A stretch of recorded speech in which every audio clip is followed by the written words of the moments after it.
დღევანდელი ჩვენი თემაა ფარისებრი ჯირკვლის დისფუნქცია და მისი კავშირი მენტალურ პრობლემებთან. ანუ TSH-ის მატება ყოველთვის არ არის მეტაბოლურ ცვლილებებთან დაკავშირებული. ამიტომ შესაძლებელია იყოს TSH-ის მცირე ცვალებადობა, მაგრამ ამას შეიძლება არ მოახდინოს მენტალურ პრობლემაზე გავლენა, იმიტომ რომ T4 და T3 ნორმა თუ განმარტოთ შეთა. ასე ვთქვათ, მეტაბოლიზმზე მოქმედი ჰორმონები, რა თქმა უნდა, T3 და T4 არის, რადგან ეს არის თვითონ ფარისებრი ჯირკვლის ჰორმონები, რაც პასუხისმგებელია ხოლმე აი ამ ზოგად მეტაბოლურ ცვალებადობაზე, ტვინის მუშაობაზე, ენერგიაზე, ხასიათზე, ემოციურ ფონზე, ზოგად მეტაბოლიზმზე ორგანიზმის. აქედან გამომდინარე, აუცილებლად რა თქმა უნდა T3 და T4-ის ცვალებადობა უნდა მოხდეს. ესე რომ დავალაგოთ, თქვა ტოქსიური ჩიყვის დროს უფრო მეტად გჭირდება მომიჯნავე სპეციალობები და დამხმარე სპეციალისტები, როგორიც არის თქვა ეს როგორც ჩამოთვალე ფსიქიატრი, ფსიქოლოგი, ნევროლოგი გააჩნია პაციენტის მდგომარეობის მიხედვით და ჰიპოთირეოზის დროს შედარებით უფრო დეპრესიული მიდგომებია და აქ უკვე ძირითადად მაინც ფსიქიატრის ჩართულობაა ხოლმე უმეტეს შემთხვევაში აუცილებელ ნევროლოგთან ნაკლებად უშევთ ხოლმე ესეთ პაციენტებს. აუტოიმუნური თიროიდიტის დროს გვაქვს უფრო ხშირად კოგნიტიური დარღვევები ასევე გამოხატული და ამ კუთხითაც გვჭირდება ხოლმე დახმარება.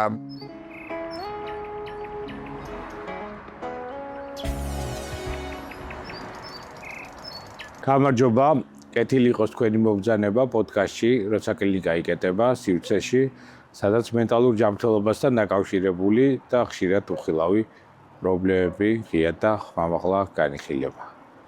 დღევანდელი ჩვენი თემაა ფარისებრი ჯირკვლის დისფუნქცია და მისი კავშირი მენტალურ პრობლემებთან.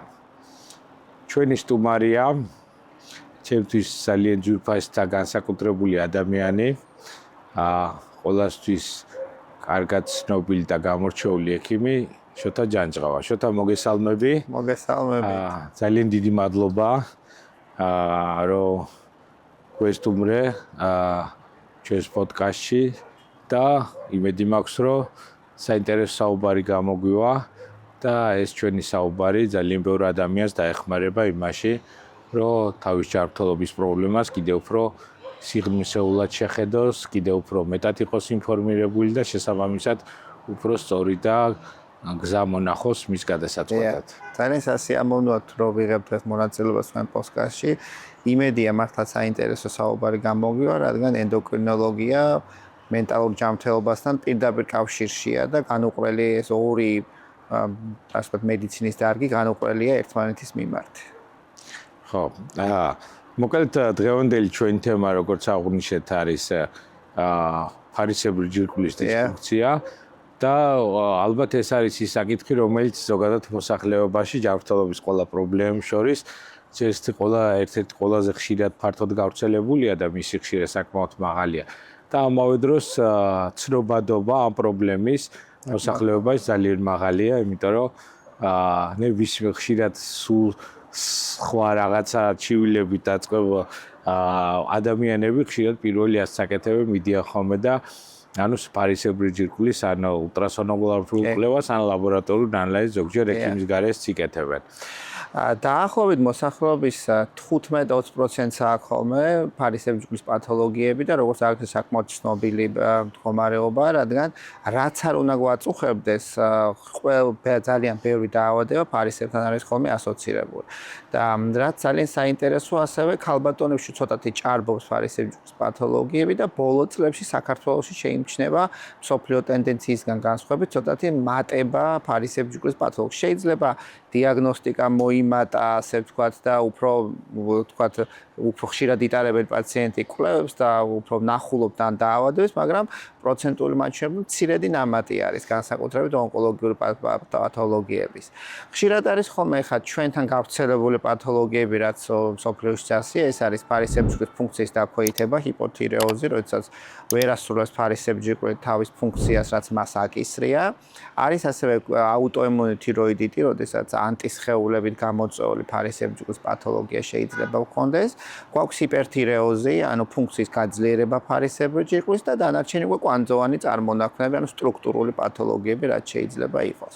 ძალიან ხშირად არის ხოლმე მენტალური დარღვევები ასოცირებული ფარისებრიჭკულის პათოლოგიებთან, რადგან თვითონ ჰორმონალური მექანიზმიდან გამომდინარე ეს ფარისებრის ჰორმონები, როგორიცაა T3 და T4, აქტიურად მონაწილეობს ნივთიერებათა ცვლაში, მეტაბოლიზმში და ეს ზოგად მეტაბოლიზმზე როცა ვსაუბრობთ ხოლმე, ასევე ტვინის იგულისხმება მათ შორის, რადგან ტვინზე თუნდაც სისხლის მიწოდების საკითხი, მეტაბოლიზმი, გლუკოზის მეტაბოლიზმი, თუნდაც სეროტონინ, დოფამინზე ზემოქმედება, ეს უკუმიტაცება ამ ნივთიერებების, ამაზე ფარისებრიჭკული ძალიან აქტიურად ახდენს ზეგავლენას და ხშირად არის ხოლმე ფარისებრიჭკულის პათოლოგიების დროს ისეთი ჩივილები, აი ხანდახან ესეთი კლასიკური ჩივილები გვაქვს ხოლმე, ვისაც თიროტოქსიკოზი აქვს, ძალიან ემოციურები არიან, შფოთვა აქვთ. პირიქით ფარისებრიჭკულის ფუნქცია თუ დაქვეითებულია, უფრო დეპრესიულები არიან, ხასიათის ცვალებადობა, უფრო ჩაკეტილები არიან, მტირალობა ახასიათებთ და ასევე ხანდახან ჩვენ დისტანციურადაც ასე ვთქვათ, პირის დიაგნოზზე მიგვითითებს, ან პაციენტი რო შემოდის კაბინეტში, თუ ძალიან შფოთვარე არის, ესეთი ასე ვთქვათ, გამოხატავს ემოციებს ძალიან სერიოზულად, ეს უკვე მიგვითითებს, რომ ფარისებრიჭკულის ფუნქცია შეიძლება მომატებული იყოს. და თუ არის ესეთი მოდუნებული პაციენტი, ადინამიური, ნელა ლაპარაკობს, ფიქრობს რა აზრის წარმოთქმის დროს, ასე შემდეგ, ასეთ შემთხვევაში ჩვენ უფრო ჰიპოთირეოზზე გვაქვს ხოლმე ეჭვი. ხოლო რაც შეეხება ხა აუტოიმუნურ თიროიდიც, ეს ცოტათი გარდამავალი მდგომარეობაა, რადგან ამ შემთხვევაში გვაქვს ხოლმე შეიძლება ჰორმონალური დარღვევაც იყოს გამოხატული, მაგრამ გვაქვს ანტისხეულების ტიტრის მაღალი მაჩვენებელი და ეს ანტისხეულები, როგორც მოგეხსენებათ, აუტოიმუნური პროცესებია, იგივე მარტივად რო თქვა ალერგიული პროცესები რო გასაგები რო იყოს ჩვენი მოსახლეობისათვის და ისინი მონაწილეობენ სიცხლის აი ამ ციტოკინურ შტორმში და შესაბამისად ეს მერე იწვევს ხოლმე სხვადასხვა სიმპტომებს. ეს შეიძლება იყოს აკუა შერეული სიმპტომები, შეიძლება ქონდეს როგორც დეპრესიულობა, შფოთვები, კოგნიტიური ფუნქციებზე ზეგავლენა. ძალიან მნიშვნელოვანი არის რომ ფარისებრიჭკულის ფუნქციის დაქვეითების დროს ხშირად გვაქვს ხოლმე კოგნიტიური ფუნქციების დაქვეითება. ეს არ არის ისეთი მდგომარეობა, აი ვთქვათ ზოგადი ტერმინოლოგიით რო გითხას მოსახლეობას აქვს ფარისების პრობლემა და მე რა ესე არ არის, იმიტომ რომ ფარისების ჰორმონები პირდაპირ მონაწილეობენ, იმიტომ რომ ბირთვში უჯრედის ბირთვში აქვს ფარისებს T3 ზუსტად თავისი რეცეპტორი, რითაც ის ფუნქციონირებს და მოქმედებს აი თუნდაც დოფამინზე რო ვისაუბროთ, დოფამინის დონის დაქვეითებას იწვევს. შესაბამისად, დოფამინი როცა ქვეითდება ხოლმე, მცირედად პროლაქტინის დონის მატების ტენდენციას გვაძლევს, რაც კიდევ უფრო აუარესებს ამ ჩვენს ნევროლოგიურ მდგომარეობას. სეროტონის უკუმიტაცებაზე მოქმედებს და შესაბამისად ეს ქცევით საკითხებსაც და მენტალურ საკითხებს ძალიან აქტიურად განსაზღვრავს. აქედან გამომდინარე, ფარისებრიჭკულის პათოლოგიები როცა არის ხოლმე, ძალიან მნიშვნელოვანი არის პაციენტთან აი ამ მენტალურ ჯანმრთელობის შესახებ ცოტა დეტალურად გავლა ყველა საკითხის. ხშირ შემთხვევაში არის ხოლმე რომ მენტალურ პათოლოგიას, თქვათ რაღაც დეპრესიულ ფონს ან სტრესულ სიტუაციამ პროვოცირება მოახდინოს ასევე ფარისებრიჭკულის პათოლოგიების. აქედან გამომდინარე ცოტა მულტიპროფილური მიდგომა ხშირად საჭიროა ხოლმე პაციენტთან, რათა სწორად იყოს პაციენტი მართული. ხო, აი ხა ძალიან საინტერესო მექანიზმებზე ისაუბრე. იმიტომ რომ ეს არ არის ერთი მექანიზმი მარტო მეტაბოლიზმზე, ვისაუბროთ რომ პირდაპირ ნეიროტრანსმიტერებზე, ანუ ესე გასაგები რო იყოს ჩვენი ასე თქვათ მაყურებლისთვის და მსმენელისთვის, ეს არის ის ნივთიერებები, რომლებიც ტვინში ჩვენი ტვინის უჯრედების ფუნქციონირებას უწყობს, დოფამინი, ნორადრენალი, სეროტონინი და ასე შემდეგ.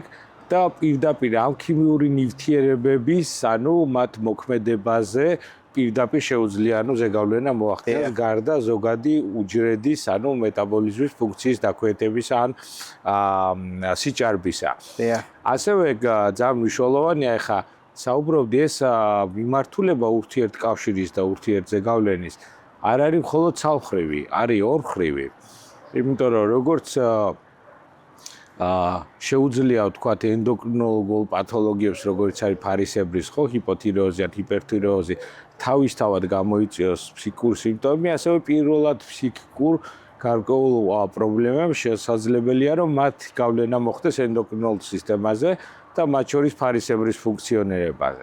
და არის მესამე კიდევ უფრო ესეთი კომპლექსური ასე ვთქვათ, რთული სიტყვა არ მინდა ვიხმარო, მაგრამ ესე იგი ბევრი მექანიზმის ერთობლივება, როცა ორივე პრობლემა შეიძლება დამოუკიდებლად იყოს აღმოცენებული, ანუ სრულიად ერთმანეთისგან დამოუკიდებლად, ანუ მიზეზშედეგობრივი კავშირი პირველად დაავადების საწყის ეტაპზე არ იყოს, მაგრამ ერთმანეთზე მერე ურთიერთ ნეგატიურ ზეგავლენას ახდენს. ანუ ცალკე აღებული შფოთითი აშლილობა, ცალკე აღებული და დამოუკიდებელი მექანიზმებით ფარისებრის ჰიპერ ან ჰიპოფუნქცია და ეს ორი პრობლემა მერე ერთმანეთთან ურთიერთქმედებდეს. და ეს არის განსაკუთრებით ის შემთხვევა, სადაც ალბათ აი სპეციალისტების ჩართულობა ინტერდისციპლინარული მიდგომა ალბათ განსაკუთრებით ხშირია და საჭიროა იმისათვის, რომ სრულად მოხდეს, ანუ მართვა და ადამიანის რეალურად ის ჯანმრთელობა და თავისი კეთილდღეობა ჯანმრთელობის, ანუ უფრო სრულფასოვნად დაიბრუნოს. აი რამდენად ხშირია თქვენ შემთხვევაში, თქვათ აი შეგიძლია ცოტა გითხრა, რომ პროცენტულად, ანუ რამდენად მკვეთრად უნდა იყოს დარღვეული, თქვათ ჰიპერ ან ჰიპოფუნქცია და რას აჩვენებს ეს ლაბორატორიულად, როგორი ცვლილებები უნდა იყოს, როდესაც ენდოკრინულმა ანუ დარღვევამ შესაძლებელია რომ ამა თუ იმ სახის და სიმძიმის ანუ მენტალური დაავადებაც ანუ აშლილობაც გამოიწვიოს. ძალიან საინტერესო კითხვა და რატო გუგა გეტყვით. ხშირ შემთხვევაში უმეტეს შემთხვევაში ესეთი პირდაპირ პროპორციულად აი ხო გვაქვს ნორმები რაღაცა ჰორმონების. შეიძლება მცირედი დარღვევა იყოს ნორმის, მაგრამ ეს იმდენად ძლიერ მენტალურ ცვლილებას იწვევდეს ადამიანის ორგანიზმში, რომ აუცილებელი გახდეს ან ფსიქოლოგის, ან ფსიქიატრის, ან ნევროლოგის ჩართულობა. ხშირად არის ხოლმე მდგომარეობა, როდესაც მკვეთრად დარღვეული ჰორმონალური მდგომარეობა გვაქვს და პირიქით სიმპტომები ძალიან მცირე და გამოხატული. განსაკუთრებით ეს ეხება ხანში შესულ ადამიანებს, სადაც ეს ნეიროლოგიური და ფსიქოლოგიური დარღვევები შეიძლება ისე დამოუკიდებლად ისედაც მიმდინარეობდეს და ხშირად გვაქვს ხოლმე შებრუნებული სიმპტომები, აი ასაკოვან პაციენტებში თირეოტოქსიკოზის დროს იმის ნაცვლად რომ ეს ვთქვათ გამოხატავდნენ, პირიქით იკეტებიან და უფრო დეპრესიული სიმპტომები შეიძლება იყოს, რაც არადა ჰიპოთირეოზისთვისაა დამახასიათებელი.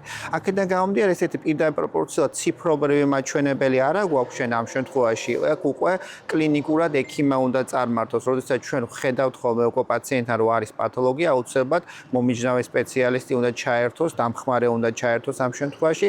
ხშირად არის ხოლმე მდგომარეობა, როდესაც ჩვენ თქვათ ისეთი ზოგად ბეტა ბლოკერებს ნიშნავთ ხოლმე, რომელიც აი ფოთვებზე ახდენს სიმპტომურად ახდენს გავლენას, ასევე შეიძლება რაღაცა მსუბუქი სედაციური საშუალებებით ჩავთოთ ხოლმე მკურნალობაში, ეს ჩვენს გაიდლაინში არის დღევანდელი მოცემულობით გაწერილი, რომ ბეტა ბლოკერი და ეს მსუბუქი სედაცია შეიძლება ჩაერთოს, მაგრამ თუ უკვე ისეთი მკვეთრად გამოხატული სიმპტომები, ესე შემთხვევაში რა თქმა უნდა ენდოკრინოლოგი აქ უკვე არაა მარტო საკმარისი და გუნდური მუშაობა ძალიან გადამწყვეტია და მნიშვნელოვანია ხოლმე.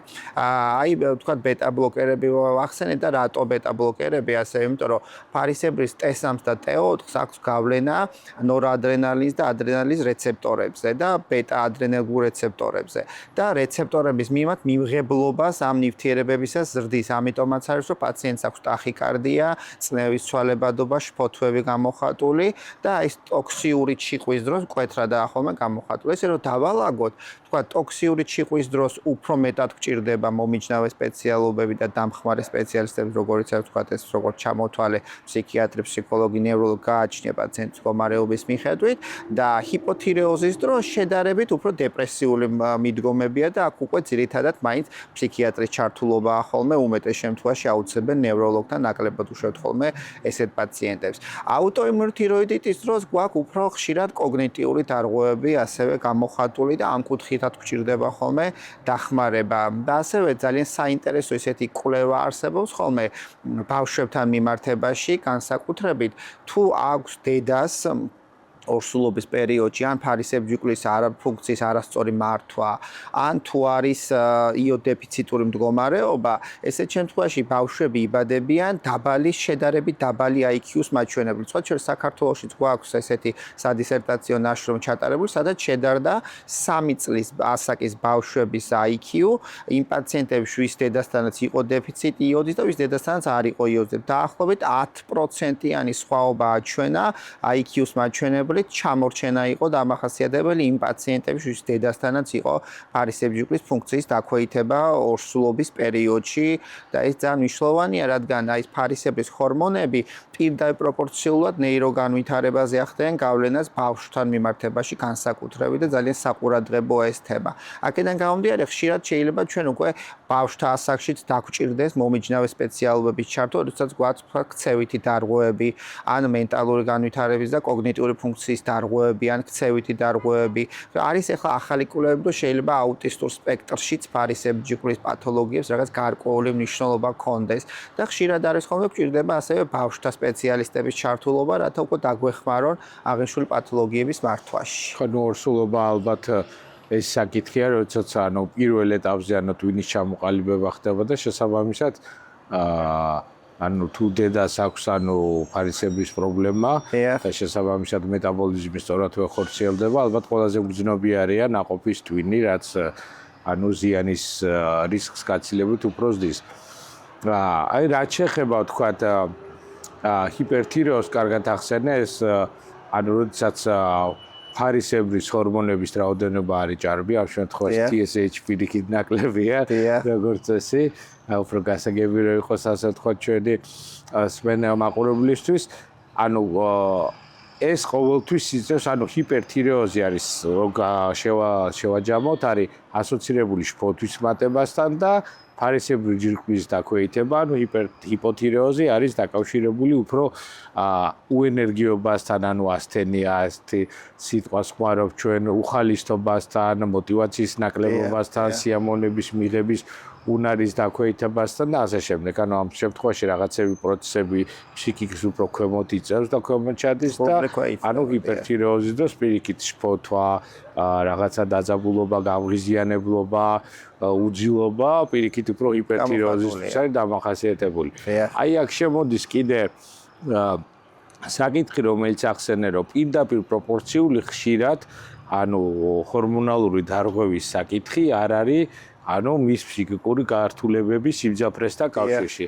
ეს ალბათ ერთი პირველი შეიძლება ვიფიქროთ იმაზე, რომ ყველა ადამიანს აქვს მაინც ინდივიდუალური მგრძნობელობა ჰორმონების ცვალებადობაზე და მეორე ალბათ საინტერესო იქნება იმაზე, თუ ამ ჰორმონების ცვალებადობას რა პრემორბიდულად, წინასწარ რა ფსიქიკა დახვდა, ხო? აუცილებლად. ადამიანს, რომელსაც ჰქონდა წინასწარ მიდრეკილება შფოთვისკენ ისედაც, ფარისებრის ფუნქციის დარღვევამდე, ან უკვე ქონდა რაღაცა შფოთვითი აშლილობა თუნდაც სუბუქი, ან ძალიან სუბუქი, ამ შემთხვევაში ის გაცილებით უფრო სენზიტიური, უფრო მგრძნობიარეა ფარისებრის დარღვევაზე და შესაბამისად პირდაპირ პროპორციულად და შეიძლება არითმეტიკული ან გეომეტრიული პროგრესით უფრო მკვეთრად მოემატოს და გამოიხატოს შფოთვითი აშლილობა და ალბათ ესეც ის შემთხვევაა, როდესაც დახვედრი რაღაცა რომ დახვდება პრობლემას ენდოკრინულ პათოლოგიას, ამ შემთხვევაში კომპლექსური ჩართულობა უფრო მნიშვნელოვანია. ეხლა მე მინდოდა მეკითხა, ჩვენ შესანიშნავად ახსენე, თქვათ T4, T3 დაახლოებით რას განსაზღვრავს, მაგრამ T4, T3 ვიცით, მაგრამ ყველაზე ხშირად მაინც ვიცით TSH-ი, ეგრეთ წოდებული და უშუალოდ TSH-ი ცვლილება, მომატება, დაკლება რას აღნიშნავს და რამდენად შეიძლება იყოს კომპენსირებული გავლენა მოახდინოს T4-ზე, T3-ზე, ზუსტად იმ ჰორმონებზე, რომელიც ზუსტად უშუალოდ მეტაბოლიზმში იწვევს, მეტაბოლიზმზე იწვევს გავლენას. ჩვენ ძირითადად ფარისებრი ჯირკვლის ფუნქციის შემოწმების ამ სამ ჰორმონს ვაკეთებთ, ეს არის TSH-ი, FT3 და FT4, თავისუფალი ტრიოთინი და თავისუფალი ტეტრაიოთირონინი და რა ფუნქციას განსაზღვრავენ. ყველაზე მგრძნობიარე ჰორმონი არის TSH-ი. TSH-ი არის ჰორმონი, რომელიც ჰიპოფიზში, თავის ტვინში არის ჯირკვალი ჰიპოფიზი, რომელიც გამოყოფს ამ ჰორმონს. ეს ჰორმონები მოდის ფარისებრი ჯირკვალთან და აძლევს ბრძანებას, რომ ფარისებრის ჰორმონების T3 და T4 ან უნდა გააძლიეროს და გამოყოს, ან პირიქით შეამციროს. თუ ჩვენ გვაქვს ესეთი მდგომარეობა, აი TSH-თან მიმართებაში გუგა ძალიან ესეთი გავრცელებულია ხოლმე დაბალი TSH თუ ტოქსიკოზია, მაღალი TSH თუ ჰიპოთირეოზია. ყოველთვის ესე არა გვაქვს. ხშირ თქვა შეიძლება იყოს მდგომარეობა ხშირად არა. აი თქვა კონდეს მაღალი TSH-ი პაციენტს, მაგრამ ასევე კონდეს ტირეოტოქსიკოზი პაციენტს, იმიტომ რომ ეს ნიშნავს, რომ გვაქვს ჰიპოფიზის პრობლემა. ჰიპოფიზში თუ არის ადენომა რაღაც წარმონაქმნი, რაც ამ თირეოტროპულ ჰორმონს დიდი რაოდენობით გამოყოფს, შესაბამისად ის ფარისებრჯიკულის ფუნქციას აძლიერებდეს იქნება. მაგრამ თუ ჩვენ გვაქვს პირიქით ფარისებრჯიკულის ფუნქციის დაქვეითება, ამავდროულადაც TSH-ი მაღალია ხოლმე. აქედან გამომდინარე, ხშირად ისეთი მდგომარეობები არის, რომ მარტო TSH-ი ინფორმაციული ჩვენთვის შეიძლება არ იყოს და ვერ გავიგოთ ფუნქცია საითმინის ფარისებრჯიკულს. აუცილებლად T3 და T4-ის ფუნქცია უნდა იყოს შემოწმებული.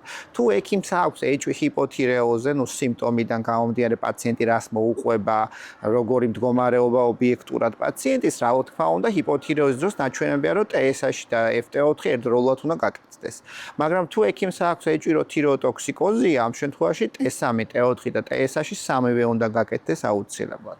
და თუ გვაქვს აუტოიმუნურობაზე HV, მაშინ ანტისხეულები, ანტი-TPO, ანტიპეროქსიდაზას მიმართ და ანტი-TG თიროგლობულინის მიმართ ანტისხეულები უნდა გაკეთდეს აუცილებლად.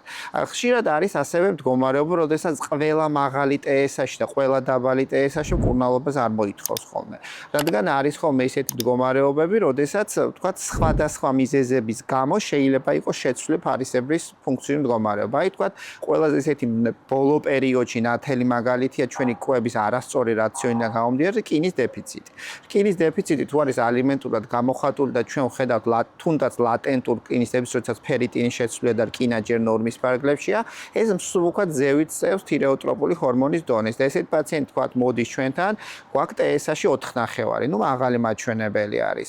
მაგრამ ესეთ TSH მკურნალობას არ მოითხოვს, თუ ჩვენ დავარეგულირებთ რკინის დეფიციტს, ავტომატურად ეს TSH თვითონ დარეგულირდება.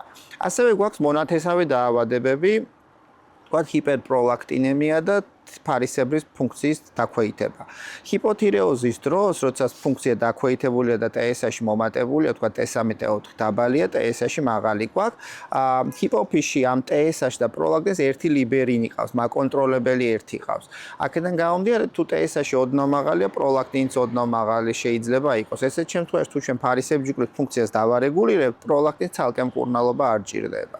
შესაბამისად, ეს ყოველთვის მხოლოდ ერთი ანალიზის გაკეთება სამწუხაროდ TSH-ის ანალიზის გაკეთება ინფორმაციული შეიძლება არ იყოს.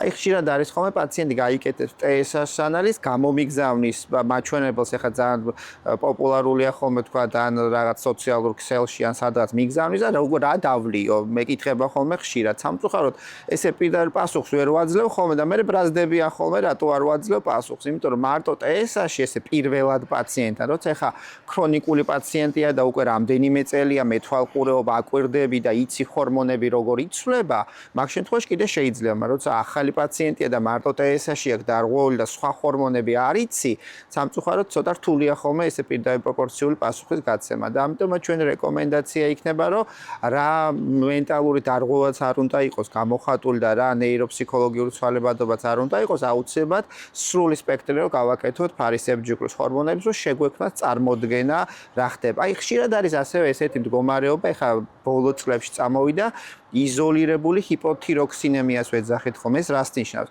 TSH-ი იდეალური გვაქვს აი ერთნახევრის მაჩვენებელზე, მაგრამ FT4 არის მკვეთრად დაბალ მაჩვენებელზე. და ეს სიმპტომები იგივეა, რაც ჰიპოთირეოზის სტანდარტულ ჰიპოთირეოზის დამახასიათებენ.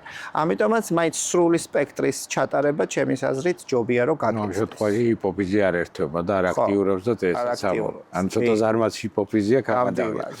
ორ ძალიან საინტერესო ხა პასაჟი გამოვიდა, ანუ რაც ისაუბრა, ერთი არის პროლაქტინი, ეს შეიძლება ცოტა გადახოვა ჩვენი ფარისებრის თემიდან, მაგრამ ეს ძალიან მჭიდრო კავშირშია ემოციურ ნაწილთან და მე მინდა რომ ცოტა გავშალოთ ეს თემა და მეორე ეს იყო, ანუ ერთი ანალიზის პასუხით, ანუ ეს ზოგადად ასე ჯანდაცვის ასე თქვათ მენეჯმენტის ანუ ალბათ პრობლემაა და ალბათ მეტიცნობიერებაა საჭირო კიდევ ადამიანებში, რომ ერთი ანალიზით ყველაფრის დიაგნოზის დასმა და ყველაფრის მოგვარება არ ხდება, იმიტომ რომ მედიცინა არა მარტო ღრმა მიდგომას და ღრმა შესწავლას საჭიროებს, უმეტეს შემთხვევაში კი არა, ალბათ ყველა შემთხვევაში, არამედ ინდივიდუალობასაც საჭიროებს, იმიტომ რომ ორი ერთნაირი დაავადება ერთი და იგივე ყველანაირი კვლევით ორ ადამიანში შეიძლება საკმაოდ განსხვავებულად მოხდეს მათი მართვა, მიუხედავად იმისა, რომ ლაბორატორიული განსხვავებები აბსოლუტურად იდენტური იყოს, ხო? ხო, ამიტომ ესე მოწერილი მკურნალობა სამწუხაროდ ეს დანერგილი პრაქტიკაა საქართველოში და ალბათ ეს ხშირ შემთხვევაში განაპირობებს იმას და ალბათ ექიმებმაც ხმამაღლა უნდა ვისაუბროთ, მოვიდა იმის დრო, ვისაუბროთ იმაზე, რომ არ შეიძლება ნახევრად როდესაც ერკვევი და არ გაქვს სრული სურათი პაციენტის მდგომარეობაზე, ასეთ შემთხვევაზე რომ ანუ რჩევები იყოს გაცემული, იმიტომ რომ ექიმი უნდა ზუსტად იყოს დარწმუნებული რა რჩევას გასცეს და ხოლო ამ შემთხვევაში ანუ გასცეს რჩევა. რაც შეეხება პროლაქტინს, ანუ ძალიან საინტერესო ნაწილია ალბათ, იმიტომ რომ პროლაქტინი არის ხომე ძალიან კავშირში, ეს არის ჰორმონი. ყველა ვიცით, ეს არის ჰორმონი, რომელიც ანუ მეძუძურ დედას, ანუ ლაქტაციის, ანუ როდესაც ბუნებრივ კვებაზე ყავს თავისი შვილი, მაშინ ბუნებრივად უნდა მოიმატოს, იმიტომ რომ გამოიყოს რძე და მისცეს ასე თქვა თავის შვილს და მაშინ ბუნებრივად უნდა მოიმატოს, მაგრამ სხვა შემთხვევაში მისი მატება ყოველთვის რაღაცა ტიპის დარღვევაზე ან პრობლემაზე მიუთითებს და ეს პროლაქტინი არის ის ჰორმონი და ამას მე მინდა რომ უფრო სიღრმისეულად განმარტო და მექანიზმები, რომელიც ემოციურ სფეროსთან არის ძალიან კავშირში. არამედ თუ კავშირში, არამედ კავშირი უკავშირშია, იმიტომ რომ ემოციური სფეროს მატება, ანუ შფოთვის მატება პირდაპირ კავშირშია პროლაქტინის მატებასთან და თავისთავად პროლაქტინის მატება მეორადად უკავშირს ახდენს ნეგატიურ ჩვენ ემოციურ სტაბილურობაზე და შეიძლება რაღაც მანკიერი წრეც კი წარმოიქმნას, როდესაც ემოცია იწვევს პროლაქტინის მატებას, თავისთავად პროლაქტინის მატება ხელს უწყობს ჩვენ ემოციურ სტაბილურობას და რაღაც ჩაკეტილ წრეზე შეიძლება გავიდეს ადამიანი. აი მინდა რომ ეს პროლაქტინის მატების მექანიზმი ენდოკრინოლოგიური კუთხით რომ რაღაცნაირად პროლაქტინის მატების ბოლო წლებში ცოტათი მეტად არის გამოხატული და რამდენიმე მიზეზი გამოიკვეთა ამის მეცნიერების მიერ. პირველი ეს არის ჩვენი ძილის რიტმის ცვალებადობა. რადგან როგორც მოგეხსენება, პროლაქტინის სინთეზი ხდება დაახლოებით დილის 5 საათზე, ყველაზე მაღალია ხოლმე მისი მაჩვენებელი, თუ ჩვენ ნორმალურ დროს დავიძინებთ, ასე ვთქვათ. მაგრამ სამწუხაროდ ჩვენი ძილის პერიოდმა ცოტა იწია გვიან. შესაბამისად პროლაქტინის ჰიპერსეკრეცია გვაქვს სხვა დროს, არა სტანდარტულ დროს, რაც უნდა იყოს. ეს ერთი. მეორე ძალიან პოპულარულია ხოლმე ეგრეთ წოდებული კუჭის დამცავი მედიკამენტების გამოყენება, რომელიც პირდაპირ პროპორციულად იწვევენ ხოლმე ჰიპერპროლაქტინებს. ასევე ხა ჩემი მასპინძელი კი ხარ, მაგრამ ასევე უნდა ვთქვა, რომ ბევრი ფსიქოტროპული მედიკამენტიც ასევე იწვევს ჰიპერპროლაქტინემიისკენ მიდრეკილებას და ამან ცოტა პროცენტულად გაზარდა პროლაქტინის მაჩვენებელი. პროლაქტინი სწორად, აბსოლუტურად სწორად განსაზღვრა რძის გამოყოფაზეა პასუხისმგებელი, მაგრამ აი თქვა იქნება კითხვა, მაშინ მამაკაცებთან რატოა პროლაქტინი? პროლაქტინი განსაზღვრავს არა მარტო რძის გამოყოფას, არამედ პირველი რომ დავიწყოთ ტესტოსტერონის თავის რეცეპტორთან დაკავშირების ყველაზე ერთ-ერთი გამოაქტიურებელი ნივთიერება. ტესტოსტერონიც რო გავმართოთ, ტესტოსტერონი არის კაცის ჰორმონი, რაც მამაკაცურ საკითხებს განსაზღვრავს. შესაბამისად, პოტენციის საკითხი, საერექციის ხარისხის საკითხი მამაკაცთან, სასქესო სისტემის საკითხი, სპერმის ხარისხი, პირდაპირ პროპორციულადაა პროლაქტინის დონეზე დამოკიდებული. ასევე ქალბატონებში ის ლიბიდოზეც ახდენს ასევე გავლენას და აი რამდენად ეშხიანია ასე ვთქვათ ქალბატონი მარტივად რო ვთქვათ გარკვეულწილად პროლაქტინის ნორმალურ დონეზეცაა დამოკიდებული. ამიტომაც საერთოდ პროლაქტინის მაღალი დონე ჩვენ არ გვიყვარს ექიმებს, იმიტომ რომ ის იწვევს გარდა აი ამ ზოგადი ენდოკრინული ცვლილებებისა უკვე ფსიქოემოციურ ცვალებადობებს, ეს ფოთვებს, დეპრესიულობისკენ მიდრეკილებას, ლიბიდოს დაქვეითებას, უკვე სხვა მერე ფსიქოემოციურ დარღვევებთან და უკვე ოჯახური კონფლიქტის საკითხებთანაც მივყავართ. ამ სოციალური კომპონენტი შემოდის მნიშვნელოვანი და ინტერპერსონალური ურთიერთობები და ასე შემდეგ. რა თქმა უნდა და აქედან გამომდინარე ეს პროლაქტინი არის ერთ-ერთი ძალიან მნიშვნელოვანი ჰორმონი ჩვენთვის. და ხშირად ნახულობთ ხოლმე პროლაქტინის ანალიზს და თავისი აღების წესი აქვს სპეციალურად ამაზე ვთქვათ ორი სიტყვით. აქამდე ითვლებოდა რომ აუცილებლად ციკლის დღეებში უნდა გაკეთებულიყო, მაგრამ ეს ახლა შეიცვალა ეს მიდგომა. მთავარია დილით ადრე გაღვიძებიდან მალევე გაკეთდეს მაჩვენებელი და საკვები არ უნდა იყოს აუცილებლად მიღებული, რომ სწორი მაჩვენებელი მივიღოთ. ასევე პროლაქტინი არის ცოტათი დამოკიდებული ხასიათზეც და შეიძლება ერთჯერადად გაკეთებული პროლაქტინი ინფორმაციული არ იყოს და ორჯერ მაინც დაგჭირდეს პროლაქტინის გადამოწმება, რომ რეალური შედეგი დავინახოთ, ასე ვთქვათ, ამ პროლაქტინის, რადგან ეს პროლაქტინის, როგორც აღნიშნე, ძალიან მნიშვნელოვანი ჰორმონი არის და პირდაპირ პროპორციულად ახდენს გავლენას ფსიქოემოციურ სტატუსზე და აი ამ კუთხით ძალიან მნიშვნელოვანი ჰორმონია. პირიქით მაგალითად, როდესაც ადამიანს პირობითად, ანუ ნევსის ეშინია, ან ესე ვთქვათ, ამ შიშის გამო შესაძლებელია, რომ ჩვენ პროლაქტინმა მოგვცეს ცვალებადობა ანალიზში. კი, შესაძლებელი არის. ანუ ჩვენი განწყობა რაღაცის მიმართ და ან თუნდაც იმ დილას, აი თქვათ, რაღაცა შევესწარით ავტოავარიას თუნდაც სანამ ლაბორატორიაში მივედით, ესეც კი ახდენს მასზე ზემოქმედებას. ძალიან სენსიტიური ჰორმონია, ამიტომაც არის, რომ ითვლება, რომ იდეალური არის საწოლში აღებული პროლაქტინის მაჩვენებელი და აი ახალ გაღვიძებული პროლაქტინის მაჩვენებელი. ადრე ითვლებოდა სხვათა შორის, რომ დილის 5 საათზე ვიღებდით ხოლმე პროლაქტინის ანალიზს, თქვათ, ლაბორატორიას უძახებდით ხოლმე პაციენტებს სახში. სტაციონარში არ ვაწვევდით პაციენტს, იმიტომ რომ ეს უკვე სტრესია პაციენტისთვის, რომ სტაციონარში დავაწვევთ და იქ ავუღოთ ანალიზი. ანუ სტრესთან მაღალ ასოცირებულია და მყისიერად შეიძლება მოიმატოს და აი ჩვენ ვაწყდებით ხოლმე ესეთ შემთხვევას ადამიანებს, ვისაც განსაკუთრებული შიში აქვთ, ასე ვთქვათ, ნევსის გაკეთების და სისხლის აღების, იმ შემთხვევაში შესაძლებელია ჩვენ ვერ მივიღოთ ზუსტი პასუხი, ანუ პროლაქტინის ანალიზთან დაკავშირებით და ამ შემთხვევაში 5 საათზე აღებაც არ არის გამოსავალი, ან ძილში აღებაც, იმიტომ რომ როცა ადამიანს აქვს შიში და ეს პროცესი დაგეგმილია, ხო? მას წინასწარ შეიძლება 24 საათი, 48 საათი, ან ერთი კვირით ადრე დაეწყოს კონკრეტ მომენტაში ფოთვა, რამაც უკვე პროლაქტინის დონე გაზარდოს.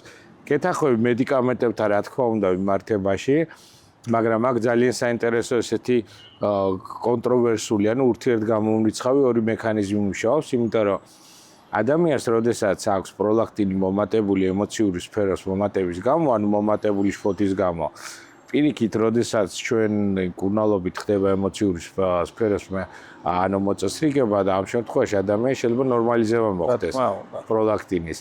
და მეორე საკითხი წამალს, როდესაც უწერია, ასე ვთქვათ, გვერდითი ეფექტის სახით, პირობითად ეს უფრო ნეიროლეპტიკებს ეხება, ანუ ანტიფსიქოზურ მედიკამენტებს, მაგრამ ნუ ანტიდეპრესანტებზეც არის მინიშნება, რომ მეორადაც შეიძლება გამოიწვიოს, ძირითად შემთხვევაში, ანუ როდესაც არ არის მაღალი დოზებით ანტიდეპრესანტი გამოყენებული, პირიქით იწევს პროლაქტინის დოლის დაწევას, იმიტომ რომ ემოციურ მიზეზს ჰიპერპროლაქტინემის, ანუ ჭარბი პროლაქტინის იხსნება და პროლაქტინი ნორმალიზდება. თუ არის უკვე მაღალი დოზებით გამოყენება, საჭირო, რომელსაც განსაკუთრებით სიფრთხილით თუ და მოერიდოს და უკიდურეს შემთხვევაში გამოიყენოს ზედა დოზები ანტიდეპრესანტების, ამ შემთხვევაში შეიძლება პირიქით მივიღოთ ეფექტი, როცა მაღალი დოზის ანტიდეპრესანტობა შეიძლება პირიქით პროლაქტინის დონე გაზარდოს. ამიტომ ეს კავშირი უკავშირის ალბათ ძალიან მნიშვნელოვანია და თვითონ ანუ პროლაქტინის სხვა ზიანი ჰიპერპროლაქტინემის გარდა ფსიქიკაზე გავლენისა რა შეიძლება იყოს ორგანიზმთან მიმართებაში? ანუ გარდა სფოთვის და სექსუალური მიმართულებისა. საკმაოდ ბევრია. პირველი ეს არის სარძეო ჯირკვალზე მისი პათოლოგიური ზემოქმედება, იწვევს ქალებში ფიბროზულ მასტოპათიებისკენ მიდრეკილებას, ასევე ახდენს საკვარცხლებზე ზემოქმედებას და შეიძლება ციკლის დარღვევები გამოიწვიოს, თუნდაც ამენორიაც შეიძლება გამოიწვიოს ქალბატონებში და ასევე ხშირად არის ხოლმე აი პოლიკისტური საკვარცხლებისკენ მიდრეკილების მაჩვენებლები, რაც შეიძლება იყოს. მამაკაცებში ასევე გინეკომასტიური ცვლილებები შეიძლება მოგვცეს, სხვა შორის ბოლო წლებში მოიმატა ცოტათი გინეკომასტიური მაჩვენებლები, როდესაც მამაკაცის მკერდი წინ მოდის და ხელით დადების ფონზე მტკივნეულია ხოლმე მკერდის მაჩვენებელი, სპერმის ხარისხზე ახდენს ასევე გავლენას და სპერმის ხარისხის დაქვეითება შეიძლება გამოიწვიოს და ეს დანარჩენი ფსიქოემოციური ცვალებადობები. ხო. ეს პროლაქტინი მე მგონი კარგი გადახოვა იყო და საინტერესო ნამდვილად, იმიტომ რომ ესეც საკმაოდ ისე მუსილებს ადამიანებში და საკმაოდ ნაცნობი თემაა და მე მგონი ჩვენი განმარტება საინტერესო იქნება და გამოსადეგი. მაინც ისე ფარისებს და მეტაბოლიზმს რო დაუბრუნდეთ ჩვენ და აი წეგან ახსენე რომ თქვათ TSH-ის ეს მინდა კარგად გასაგები იყოს, ანუ TSH-ის მატება ყოველთვის არ არის მეტაბოლურ ცვლილებებთან დაკავშირებული. ამიტომ შესაძლებელია იყოს TSH-ის მცირე ცვალებადობა, მაგრამ ამას შეიძლება არ მოახდინოს მენტალურ პრობლემაზე გავლენა, იმიტომ რომ T4 და T3 ნორმაა თუ განმარტოთ შეთა. შესაძლებელია, რა თქმა უნდა, როგორც აღნიშნეთ, ყველა მაღალი TSH-ი მკურნალობას არ მოითხოვს და შეიძლება დაკვირვება სრულიად საკმარისი იყოს. რადგან ჩვენი მაინც ეს ვთქვათ ფუნქციურად შეცვლილი მდგომარეობა რომ მივიღოთ, ჩვენ უნდა გქონდეს T3 და T4-ის მერყეობა გამოხატული ეს შემთხვევაში. კი, რა თქმა უნდა, თვითონ თირეოტროპულ ჰორმონსაც შეიძლება თუ მკვეთრად მაღალი მაჩვენებელია გქონდეს გავლენა დამოუკიდებლად T3 და T4-ისა, იმიტომ რომ T3 და T4 მაინც ეს ვთქვათ დღის განმავლობაში მერყევი ჰორმონებია. TSH-ი ცოტა უფრო ისეთი სტაბილური ჰორმონი არის. და შესაბამისად ის მცირედ მერყეობებს T3 და T4-ისას გრძნობს, ასე ვთქვათ, და ჩვენ შეიძლება ლაბორატორიულად ვერ დავიჭიროთ დარღვეული T3 და T4. აქედან გამომდინარე, ამიტომაც არის რომ მონიტორინგია საჭირო ხოლმე 2-3 ჯერ 2-3 თვის ინტერვალით გადამოწმება ამ TSH-ის. მაგრამ მაინც, ასე ვთქვათ, მეტაბოლიზმზე მოქმედი ჰორმონები, რა თქმა უნდა, T3 და T4 არის, რადგან ეს არის თვითონ ფარისებრი ჯირკვლის ჰორმონები, რაც პასუხისმგებელია ხოლმე აი ამ ზოგად მეტაბოლურ ცვალებადობაზე, ტვინის მუშაობაზე, ენერგიაზე, ხასიათზე, ემოციურ ფონზე, ზოგად მეტაბოლიზმზე ორგანიზმის. აქედან გამომდინარე, აუცილებლად, რა თქმა უნდა, T3 და T4-ის ცვალებადობა უნდა მოხდეს. ამიტომაც არის, ჩვენ გვაქვს გრადაცია დაავადებების. ვეძახით ხოლმე აი სუბკლინიკური დარღვევა. სუბკლინიკური დარღვევა ნიშნავს, რომ TSH-ია დარღვეული და FT3, FT4 ჯერ დარღვეული არ არის. ამიტომაც სუბკლინიკური დარღვევების დროს შეიძლება ჩვენ ჰორმონალურ ჩარევა არ მოვახდინოთ. მაგრამ თუ მანიფესტირებული დაავადება, მანიფესტირებულს ვეძახით მაშინ, როცა TSH-ის დარღვეულია და T3 T4-ის ცვალებადობა გვაქვს. ამ შემთხვევაში, რა თქმა უნდა, ჩარევა უნდა მოხდეს, იმიტომ რომ ეს უკვე იწვევს ზოგად სიმპტომებს, რაც ახასიათებს ხოლმე ფარისებრი ჯირკვლის პათოლოგიას და ფარისებრი ჯირკვლის დაავადებებს. ამიტომაც მარტო TSH-ით ნუ განსაზღვრავთ და ნუ ვიმსჯელებთ ხოლმე მდგომარეობასთან დაკავშირებით, ჯობია რომ სრული სურათი გქონდეს, მაინც რა ხდება ფარისებრი ჯირკვლის ჰორმონებში, რომ ის მიხედვით მერე წარმართოთ პაციენტის მდგომარეობა სწორად.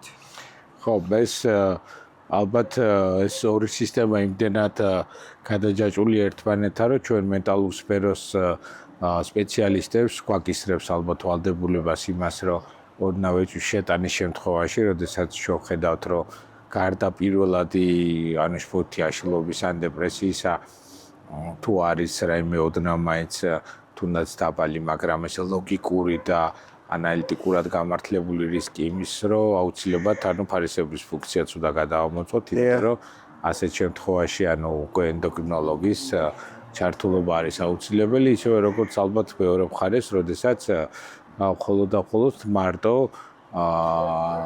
ჰორმონალური ფონის გასწორებით ხშირად ანუ მეორადი ან თუნდაც არამეორადი მენტალური ფუნქცია შეიძლება არ დასტაბილურდეს და გასწორდეს და კომპლექსური მიდგომა იყოს საჭირო. აი ზოგადად მედიცინის როცა ოდნავ განვაზოგადოთ საკითხი,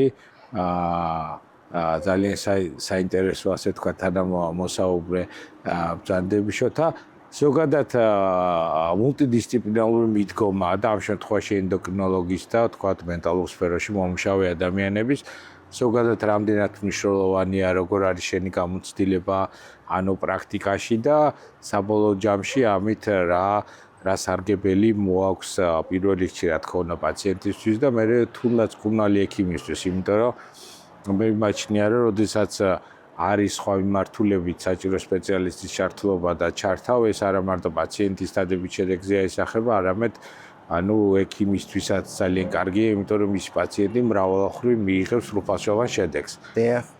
აი ყველაზე ისეთი მარტივი მაგალითია, აი ხშირად არის ხოლმე ჰიპოთირეოზი და უკვე დანიშნული გვაქვს ჩვენ ლევოთიროქსინი. ლევოთიროქსინის დანიშვნის ფონზე პაციენტს უნდა დაუბრუნდეს ეს ენერგია, ხალხსიათი, დეპრესიულობა მოეხსნას, შფოთვები მოეხსნას და ასე შემდეგ. მაგრამ არის ხოლმე ძალიან ხშირ შემთხვევაში, როდესაც ჩვენ იდეალურად მოწესრიგებული ჰორმონები გვაქვს, ან ბლოკირების ფონზე, ან ლევოთიროქსინის ფონზე, მაგრამ სიმპტომი პაციენტს არ ეხსნება.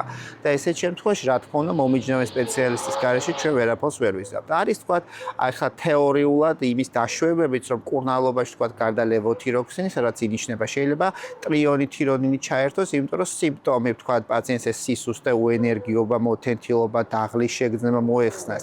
მაგრამ ხშირ შემთხვევაში ეს აბსოლუტურად ისეთი ზოგადი მდგომარეობა შეიძლება იყოს და ზუსტად მთავარი მიზანიც ისაა, რომ ამოვიცნოთ, რომ პაციენტთან ეს ცალკე დამოუკიდებლად ისედაც ხო არ მიმდინარეობდა და უბრალოდ პირველადი მომართვიანობა ენდოკრინოლოგთან იყო, რადგან ფარისებრი ჯგუფის პათოლოგიაზე ქონდა პაციენტს ეჭვი მიტანილი. და ხშირად არის ხოლმე, თქვა, შეიძლება გამოგვეპაროს ეს ზოგადი მდგომარეობა, თუ მომიჯნავე სპეციალისტი არ ჩაერთო თავის დროზე. და ძალიან მარტივი მდგომარეობა, თუ ჩვენ კურნალობთ ფარისებრი ჯგუფის პათოლოგიებზე და მაინც გვჩება ეს სიმპტომები და არ გვეხსნება ეს ფოთვა, დეპრესიულობა, ხასიათის ცვალებადობა, გუნება-განწყობის ცვალებადობა, რა თქმა უნდა, აქ ყველა ვარიანტში მომიჯნავე სპეციალობა და მულტიდისციპლინარული ჩართულობა უნდა მოხდეს, რათა პაციენტმა ცხოვრების ხარისხი გაიუმჯობესოს, იმიტომ რომ ზუსტად ფარისებრი ჯგუფის პათოლოგიების დროს ცხოვრების ხარისხი აქვს დაქვეითებულ მდგომარეობაში, არაფრის სიხალისი არ აქვს, ხალისი არ აქვს, არაფრის კეთების და ეს მომენტები რო წამოვიდეს და გაუმჯობესდეს, რა თქმა უნდა, ფსიქიატრის ჩართულობა და მენტალურ ჯანმრთელობას ვინც მუშაობს, ის ამ სპეციალისტების ჩართულობა აუცილებელია. ამიტომაც სამწუხაროდ საქართველოში არის ესე მონოკლინიკები ძალიან ბევრი, სადაც ვთქვათ ვიწრო სპეციალობები ზიან, ასე ვთქვათ, კი შეიძლება კონსულტანტად სხვადასხვა სპეციალისტები ხავდეთ, მაგრამ აი მულტიპროფილური მიდგომა მაინც ძალიან მნიშვნელოვანია და ძალიან ეფექტურია ხოლმე პაციენტთან. კი, ზოგიერთ მულტიპროფილურ კლინიკაში შეიძლება იყოს, მაგრამ არ ხდება მიდგომა მულტიპროფილურად, მაგრამ აუცილებელია ხოლმე ხშირად ჩვენ ხან გინეკოლოგთან გვიწევს კონსულტაცია, გინეკოლოგიურ დარღვევები, მამოლოგის კონსულტაცია გვჭირდება, ნევროლოგი, ფსიქიატრი, ფსიქოთერაპევტი, იმიტომ რომ ძალიან მრავალფეროვანია ზოგადად ფარისებრი ჯგუფის პათოლოგიები.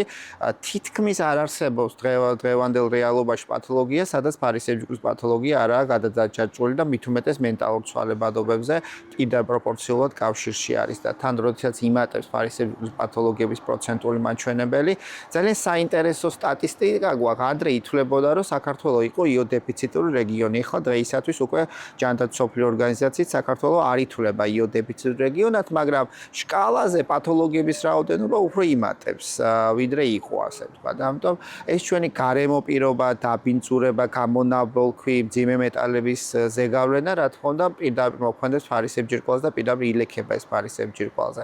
და ასე თქვა ის საკვები პროდუქტები, რასაც ვჭამთ, ეს ემულგატორები, დანამატები, ფერის მიმცემლები, ყველაფერი ახდენს ჩვენს ჰორმონალურ სტატუსზე გავლენას და ჰორმონალურ სტატუსს როცა იცვლება, შესაბამისად პაციენტის ცხოვრების ხარისხიც იცვლება, მენტალური ჯანმრთელობაც იცვლება და ეს ყველაფერი მე ერთმანეთზე გადაჯაჭვული არის და ირღვევა სრული ციკლი, ასე თქვა, ადამიანის ცხოვრების და აი ამ სრული ციკლის მოწესრიგება სჭირდება არაერთი სპეციალისტის ჩართულობა და აი კიდევ ერთხელ გავუსმენ ხაზს, რომ თუ ჩვენ თქვა თავიდან არ გვყავდა სპეციალისტი ჩართული მკურნალობაში და ვხედავთ, რომ ჰორმონები კარგად მოწესრიგდა, მაგრამ მაინც სიმპტომები რჩება, აუცილებლად უნდა ჩართოთ დროულად მე უკვე დამატებით სპეციალისტი. მედიცინა ალბათ იმდენად გაიზარდა, რომ ზოგჯერ არც თუ ისე ადვილია ის, რომ ჩვენ გარდა ჩვენი მართულებისა რაღაცა კიდევ უფრო მასშტაბურად და გლობალურად და სიღრმისეულად შევხედოთ და ზუსტად ამიტომაც არსებობს ეს ანუ ეს არის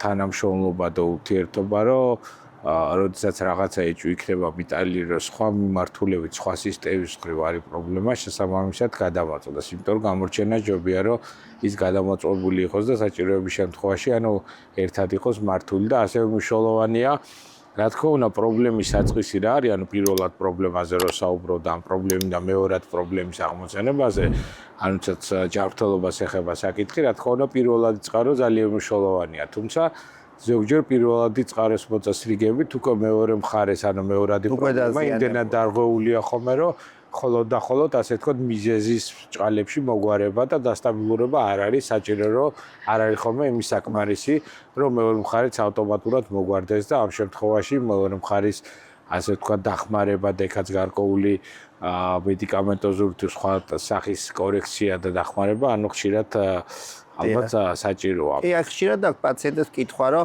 აი ენდოკრინოლოგთან რომ მედიხარ, ძალიან ბევრ ანალიზებს აკეთებენ. ნუ საჭიროა სამწუხაროდ, საჭიროა, იმიტომ რომ ჯერ ეს პირველადი მიზეზი რო ვიპოვოთ რა არის გამომწვევი მიზეზი და რა თქმა უნდა პირველ მიზეზს როცა მოვაგვარებთ ხოლმე, აი ხშირად არის ხოლმე რომ მაინც არ გვარდება რაღაც სიმპტომო კომპლექსები, მაინც რჩება ხოლმე როგორც აღნიშნე და აქ უკვე აუცილებლად რა თქმა უნდა მოვიჯნავე სპეციალისტები უნდა ჩაერთოს აუცილებლად. შოთა ძალიან დიდი მადლობა კიდევ ერთხელ სტუმრობისთვის, საინტერესო დისკუსიის, საინტერესო და სასარგებლო დისკუსიისთვის და ზოგადად თანამშრომლობისთვის, მეგობრობისთვის ყველაფერთვის მადლობას გიხდი. მე მინდა ჩვენი ასე ვთქვათ პოდკასტის დასასრულს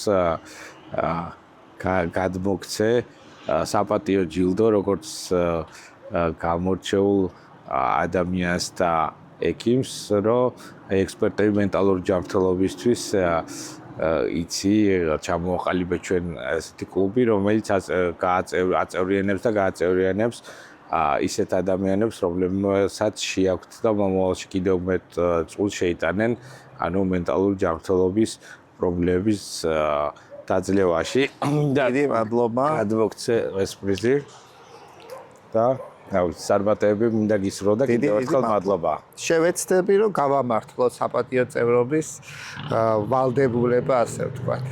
დიდი მადლობა. გაიხარე, მადლობა კიდევ ერთხელ. წარმატებები და წარმატებები თქვენ პოდკასტს. გაიხარე.